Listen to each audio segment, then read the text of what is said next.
আরে পৃথিবীর সবচেয়ে শান্তির জায়গা হয়েছে তোমার মনে করো টয়লেট। টয়লেটে যদি মোবাইলে ঠিক মতো না চালাবে ভাই, আর যে গরম গরম হতে শরীর টলে করে ঘাইবে 3-4 বাকুর গোসল দিয়ে আলাই এর এসির ব্যবস্থা করে নেকবো।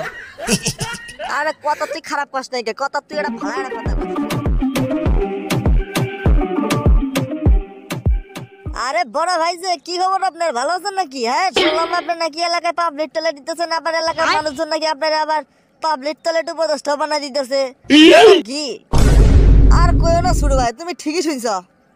প্রায় 10-12 দিন হয়ে গেল যে এটা আমার অবস্থা। ফোনে মেসেঞ্জারে একবারে ফেসবুকে ঢুকারি পাই না, মানুষের মেসেজের উপরে মেসেজ, ফোনের উপরে ফোন, রাস্তাঘাটে তো বাড়ানি যায় না। সবারই একই কথা ভাই, আপনি পাবলিক টয়লেট যখন দিছেনি এলাকার টয়লেট উপদেষ্টা হয়ে যান।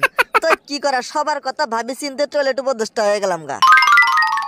এ দূরে এখানে আসো, এনে আসো, কাছে আসো, কাছে এসে বসো। এটা তো আমার জন্য গর্বের বিষয় বড় ভাই, আপনি হাজার হলো আমার বড় ভাই, আপনি আবার হলেন বর্তমানে এলাকার টয়লেট উপদেষ্টা। এটা তো আমার জন্য গর্বের বিষয়, সেরকম গর্বের বিষয়। বা ছোট ভাই শুনে খুব খুশি হলাম যে এত মান সিন করো। আচ্ছা যাই হোক ছোট ভাই, আমি তো এখানকার বর্তমানে তোমার এলাকার টয়লেট উপদেষ্টা, এখানকার তো তোমার টয়লেটের যত সুযোগ সুবিধা এগুলো আমার বোঝাই লাগবো। যদি খুলে কইতা তোমাদের টয়লেটে কি কি সুযোগ সুবিধার দরকার, কি তোমাদের জন্য ব্যবস্থা করলে তোমাদের খুব ভালো হইতো টয়লেটে। আপনার তো বড় ভাই একের নেতা, আপনার মতো নেতা তো ঘরে ঘরে থাকা দরকার। আর যে নেতা কিনা জনগণের মনের আশা মনের আকাঙ্ক্ষা শুনবার চায়, এরকম নেতাই তো দরকার সবার। তাই ভাই আমার কিছু ছিল, কিছু আশা আকাঙ্ক্ষা ছিল ভাই। আমার সবচাইতে বড় প্রধান সমস্যা, প্রথম সমস্যা হয়েছে মশার সমস্যা। ভুলে যদি একবার টয়লেটে ঢুকে যায় রে ভাই, মশাই কামড়ায় কামড়ায় একের পাছা দুটো একবার লাল বানায় হেলায়। এর থেকে নিস্তার পাওয়ার লাগবো। টয়লেটের ভিতরে ভাই কয়লার ব্যবস্থা করে দেওয়ার লাগবো, আর কিছু করেন বা না করেন। কথা তুমি ছোট ভাই খারাপ করে নাই, জব্বর একখান কথা কইছো, খাটি একখান কথা কইছো। আরে 2 মাস আগে আমি বাথরুমে যে মশার কামড় খায় ডেঙ্গু হয়ে ডাক্তার থানে ঘুরে এলাম। তুমি ভালো প্রস্তাব দিছো, এটা ব্যবস্থা করাই লাগবে কয়লার। আর যে সকল মানুষের কয়লার সমস্যা আছে, কয়লার গন্ধ সহ্য করতে পারে না, ধোঁয়া সহ্য করতে পারে না, তাদের জন্য একটা ভিআইপি ব্যবস্থা রাখবো। তাদের জন্য 3টা মশা মারা কামলা রাখবো। যখনই তারা কেউ বাথরুমে যাবো তখনই এই 3টা মশা মারা কামলা যাবো, যে মশা যা আছে সব থাপড়াই থুপড়ে মারে হেলাবো। তা না হলে বিষ রেখে দিবে, বিষ বুষ খায় মারবো ইয়েগুলা, তোর মানে কি কয় মশাগুলা। আচ্ছা এটা হইলো, আর পরে আর কি সুযোগ সুবিধা চাও আমার কাছ থেকে টয়লেটে? বড় ভাইয়ের তো মনে হয় শুনছেনি কয়দিন আগে, আপনার যে বন্ধু আছে পক্কু আমার বড় ভাই, ওই বড় ভাইয়ের ঘটনা। কয়দিন আগে আমার মেস হয়ে বাথরুমের মধ্যে ঢুকছে, আমার বাথরুমের তো সিট কিনে ভেঙে গেছে লাগা। ওই সুইতে ধরে ধরে পায়খানা করা লাগতো, এমন সময় তো আমার বান্ধবী যা দরজা ডাকায় খুলে আলালো। একটা হানি হইলো, এরকম যেন আর কারো যেন না হয়, এর জন্য বাথরুমের যে দরজার ব্যবস্থা, ভিআইপি একটা দরজার ব্যবস্থা করার লাগবে। আরে বাথরুমের দরজা নিয়ে কোনো চিন্তা করা লাগবে না, প্রত্যেকটা বাথরুমের ভিতরে ফেস লক থাকবে, ফেস লক দিয়ে যাবা, তারপরে বাথরুমের দরজা খুলবো। দরকার বলে এমন একটা সিস্টেম করবো, খালি বাথরুমের দরজা খুলে যাবো। আর একটা বিষয় বড় ভাই, টয়লেটে তো তোমার নেট পাওয়াই যায় না, নেটের যে অবস্থা একবারে 2G আসি পরে, টয়লেটে তোমার ওয়াইফাই ব্যবস্থা করাই যায় লাগবো।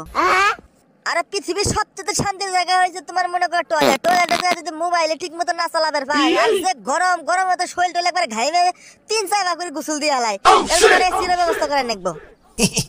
আরে কত তুই খারাপ কষ্ট নাকি, কত তুই এটা ভালো একটা কথা কইছিস। আরে বাথরুমে বসে যে গেম খেলার একটা মজা, বাথরুমে বসে যে মোবাইল টিপার একটা মজা, সেরকম ফিলিংস। আর গরমের মধ্যে তো শান্তি মতো মোবাইলও টিপা যায় না। এর জন্য যা, তোর কথাটা আমি মানলাম, তোর এই ব্যবস্থাটা করে দেয় নাকবো। তোর ওয়াইফাই ব্যবস্থা আর 8-10 জন যাই লাগে আর এসির ব্যবস্থা করাই নাকবো। বড় ভাই আর একটা কথা আছে, টয়লেটের যে লাইন, যে সিরিয়াল, এই সিরিয়াল মেনটেন করতে তো জীবন শেষ হয়ে যায়, মনে সময় যায়। আপনার যে কি সিরিয়াল ধরতে ধরতে কাপড় চোপড় একবার নষ্ট হয়ে যায়, কি ব্যবস্থা করবেন? না ছোট ভাই, এই ডিজিটাল যুগে, অনলাইনের যুগে তোমার কথা এটা আমার কাছে শোভা পাইল না।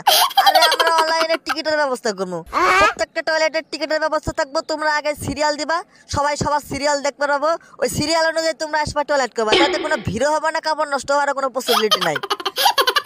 শেষে আর একটা কথা আছে বড় ভাই, আপনাদের টয়লেটে যাবেন, আর এক ধরনের লোক আছে টয়লেটে যায় যে মিলে মাইক বাজায়, যে মিলে বোমা দেয়, ঢাক ঢুস করে, তার জন্য কি ব্যবস্থা করবেন? হ্যাঁ, তার জ্বালাতে টয়লেট করাই যায় না, এমন একটা পাত মারে একেবারে পায়খানার বুকে সিটে কমর টমট একবার একাকার হয়ে যায়, তার জন্য কি করবেন কোন?